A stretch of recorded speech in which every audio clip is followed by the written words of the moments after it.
seguimos en el bueno y el malo luego de los quinchos y del recorrido gastronómico poco importante la semana, García. ¿Tuvimos a dieta? ¿Qué pasó? Bueno, escúchenme una cosa. Presenta el entrevistado, después lo charlamos acá, por acá. No, usted vino muy lindo, se cortó el pelo, se ve que se puso a dieta, está en otra onda. Sí, estamos en otra onda. Estamos ahora con un poco el doctor Humberto Schiavoni, candidato a diputado nacional del PRO. ¿Qué tal, Humberto? Buenas noches y gracias por venir. Una aclaración, soy precandidato.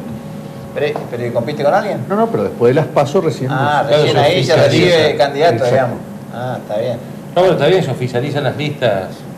Y no tuvimos la oportunidad todavía, Humberto, de analizar el día después del balotaje, porque no tuvimos la oportunidad de conversarlo, digamos, ¿no? Se sintieron sacudidos, estremecidos, fortalecidos. ¿Qué lectura haces vos después del triunfo de la reta ajustado, por cierto, ¿no? Desde ya fortalecidos, porque que los porteños le hayan confiado al PRO un tercer mandato para dirigir la ciudad, habla de una aceptación realmente muy importante. Recordemos que el balotaje de la Ciudad de Buenos Aires se requiere más del 50%. Y en este caso la diferencia fue de 3.7. Nuestras encuestas hablaban de 5 puntos. Lo que pasa es que se manejaron una expectativa por una encuesta de poliarquía publicada por La Nación, que no fue nuestra, donde hablaba de 8 o 9 puntos de diferencia. Pero nosotros siempre supimos que la diferencia iba a ser ajustada, que por primera vez había un canal para votar contra Macri, que esto no hubiera pasado, como de hecho no pasó en las 2 veces anteriores, donde fue el Frente para la Victoria el que fue la segunda vuelta. Entonces, ahí sí ya se polarizaba contra el Frente para la Victoria. Acá era una gran oportunidad para aquellos que realmente estaban en contra de Macri, pudieran apoyar a un candidato que le hiciera algún daño a Mauricio. Pero los números que manejábamos nosotros, hasta el jueves a la noche, eran de 5 puntos y terminó saliendo 3.7 dentro del margen de error. Ahora, Humberto, trasladando el resultado, está bien, no era Macri el candidato de la ciudad, sino que era Rodríguez Larreta, obviamente. Insisto, 2 periodos. Sí, por eso te digo. Pero hay un escenario de tendencia de oficialistas que retienen el poder, aún apretadamente, otros más holgados.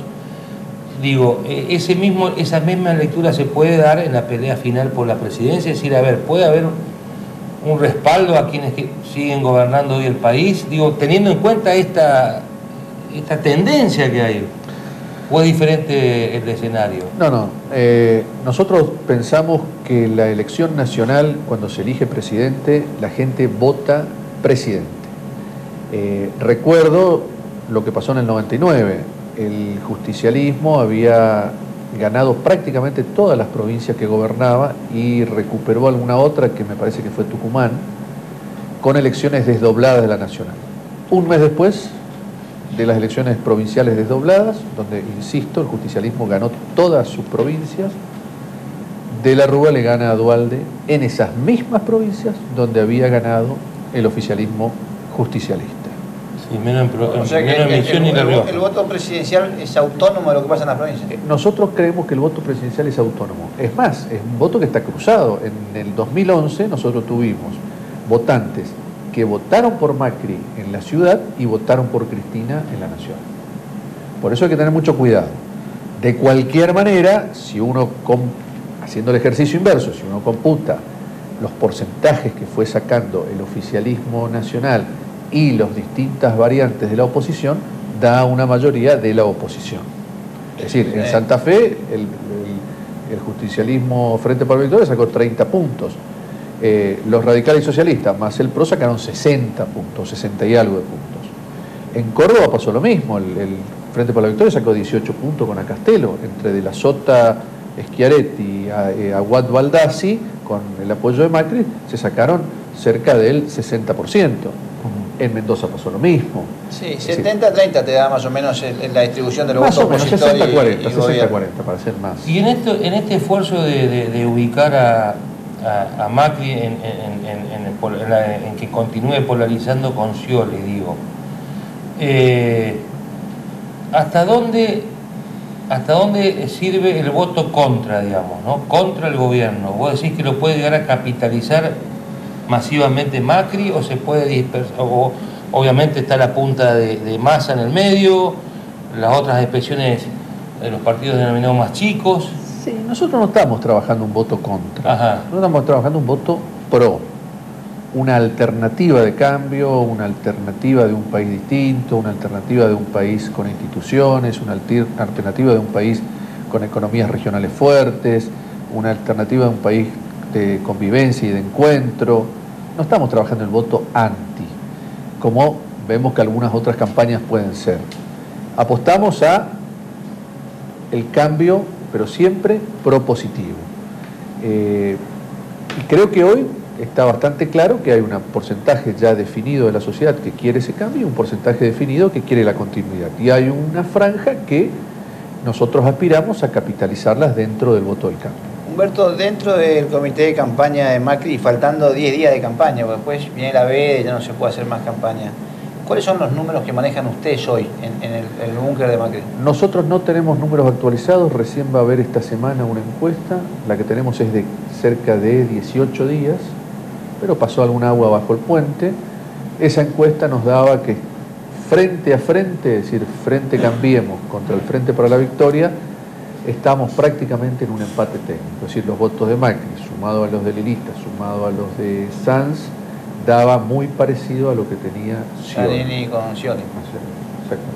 Exactamente. En una foto que obviamente después de las pasos hay que ver cómo funciona el voto útil, ¿no es cierto? Cómo los sectores que no votan al oficialismo, cómo reorientan su voto entre las pasos y la elección general. ¿Considera usted, Humberto, acertado esa suerte que después fue muy capitalizado, inclusive por el propio gobierno, la propia presidenta, cuando Macri hace aseveraciones públicas, ¿no?, de mantener determinadas políticas estatistas o que tienen que ver más con una política del Estado interventor, que lo que uno pretende o supone lo que figura Macri dentro de lo que significa el manejo de la gestión pública, ¿no?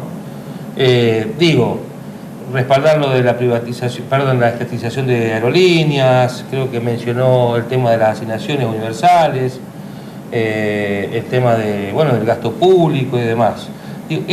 ¿Fue acertado lo que dijo Macri? ¿Era el momento de decirlo? ¿Vio que en algún momento podría significar arriesgarse a no plantearlo públicamente? Bueno, si me permiten explayarme 2 minutos sobre 4 o 5 de los tópicos más importantes. Si vemos que podemos meter una chicana ahí en el medio, lo haremos. Como es costumbre ya de este programa. Primero quiero aclarar que hubo una coherencia absoluta entre lo que hizo Macri en 8 años del gobierno de la ciudad, entre todas las posturas legislativas que tuvo el bloque de diputados y de senadores del PRO en cada una de estas iniciativas cuando se discutieron en el Parlamento, una coherencia absoluta con lo que Macri dijo la noche del 19 de julio. Si me permiten, les digo, primero, la asignación universal por hijo es al revés. Quien estuvo en contra, quien estuvo retaseando el apoyo a esta iniciativa que fue presentada en el Parlamento por las diputadas Elisa Carrió y Elisa Carrera, una de la coalición cívica y otra del radicalismo, con el acompañamiento del bloque del PRO encabezado por Federico Pinedo, fue justamente la presidenta, que después de varios años, 3, 4 años, toma la iniciativa que ya había sido presentada, insisto, por las fuerzas de la oposición, la convierte mediante un decreto en la asignación universal por hijo. O sea que ahí la que cambió en todo caso fue la presidenta, no nosotros. Nosotros no solamente que siempre estuvimos de acuerdo, sino que además creemos que hay que hacerla aún mejor, hay que mejorarla aún más para aquel que cuando pierde el trabajo automáticamente vuelva a tener el plan y no a los 5 meses como pasa ahora. Entonces el trabajador prefiere no blanquearse por las dudas de que pierda el trabajo y esté 4, 5, 6 meses dependiendo de una decisión discrecional del Estado para retomar de vuelta el beneficio. O sea que ese es un tema que es al revés. Con respecto al ANSES, quiero aclarar que el despacho en minoría del PRO decía que se cree de vuelta el sistema de reparto manejado por el ANSES, pero que subsista un sistema de capitalización individual manejado por la FJP del Banco Nación, para aquellos que quisieran tener su cuenta de capitalización transparente, con los intereses, etc. Pero nosotros de ninguna manera estábamos resignando el rol del Estado. Simplemente decíamos que nos parecía mejor que coexistieran estos dos sistemas, los dos manejados por entes del Estado. Obviamente que la FJP del Banco Nación es un ente mucho más profesionalizado, transparente, sujeta a las normas del derecho bancario, etc. Pero de ninguna manera estuvimos en contra del rol del Estado ahí. Con respecto a YPF, no nos oponíamos que existiera una YPF con mayoría estatal. Lo que no queríamos era que se confiscara YPF, porque eso iba a traer ulterioridades muy gravosas para la Argentina, por juicios, por demandas, etc. Ahora, cuando se estableció un precio justo, se negoció con Repsol, el PRO acompañó en ese momento, dio su apoyo para que se pagara ese precio. Y con respecto a Aerolíneas, Mauricio no dijo que quería privatizar Aerolíneas, decía que la Aerolíneas, manejada como está manejada, que pierde la fortuna de plata que pierde por día y por mes, y que encima es ineficiente, no le servía al Estado y que había que cambiarla. Pero una cosa es decir eso y otra cosa es decir que va a privatizar. Lo que hay que hacer con el Estado es trabajarlo con transparencia, con profesionalismo, que no sea un botín de la dádiva política. Y por otra parte, en la ciudad de Buenos Aires, cuando decían que Mauricio venía a privatizar todo, que iba a destruir la educación pública, que iba a legislar para trabajar para los ricos, ¿qué hizo? Potenció la educación pública.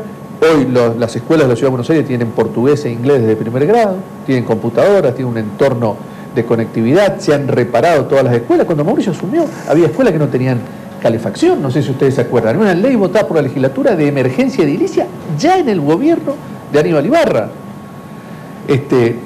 Y nosotros, ¿qué hicimos? Jerarquizamos la educación pública porque pensamos que es el gran igualador social que ha tenido la Argentina y que tiene que volver a recuperar, ahora a nivel nacional. Lo mismo hicimos con el Metrobús. El Metrobús no es el transporte que usan los ricos, ¿eh? Los ricos andan en auto, con chofer o en taxi, el que menos. El Metrobús lo usa quienes menos tienen, está en la base de la pirámide. Y nosotros hemos puesto un gran esfuerzo para hacer mucho más confortable, más rápido, para que la gente pueda disponer de 1 hora y media más de ocio en promedio por la eficiencia de este sistema.